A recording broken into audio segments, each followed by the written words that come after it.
Hello cellists, so this is an exercise that can either be used on its own or as a preparatory exercise for Sevcik Op.3 40 variations, and this is in preparation for the fourth variation. It combines two strokes, both to be played at the frog. We have a series of up bows in succession, meaning that we need to retake the bow and come back to the same point in the bow each time.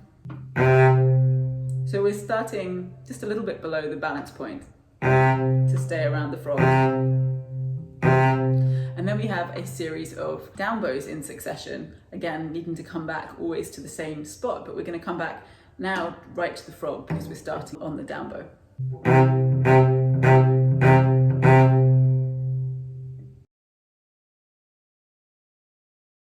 When we have a series of up bows in succession or down bows in succession, it means that we're always going to be making some kind of circular motion. For the up bows, we're going to be making a clockwise little circle. This is from the player's perspective. And on the down bow, we're going to be making an anti-clockwise circle, again from the player's perspective.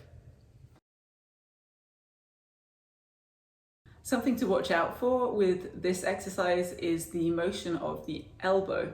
On the up bows, the elbow should slightly drop as we move the bow. So we start with it just a little bit higher, a little bit pronated as such.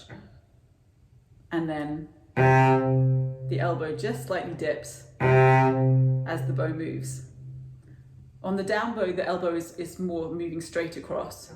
And the motion is a little bit more in the fingers and wrist.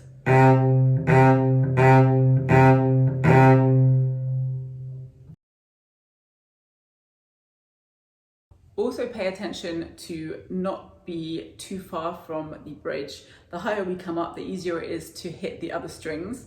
And especially with these bows in succession, repeated up bows, repeated down bows, it's very easy to hit the other strings, especially if you have a flatter bridge, such as the one I have here. One other very important thing to pay attention to is that your bow stays in the same direction.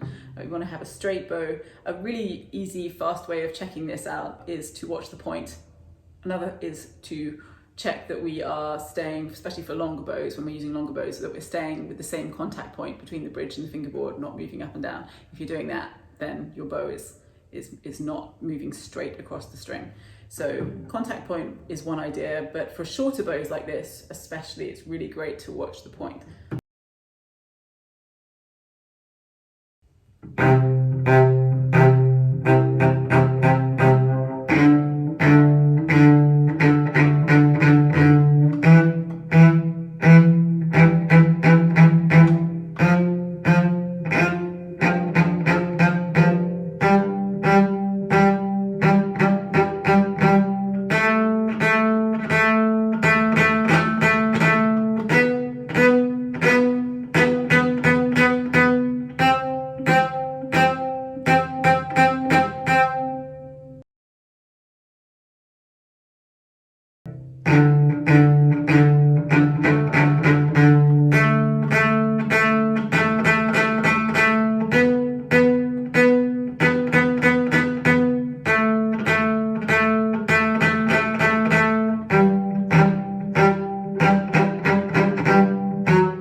So as always, I hope that helps. Please feel free to reach out with any comments and questions below, and I look forward to hearing from you.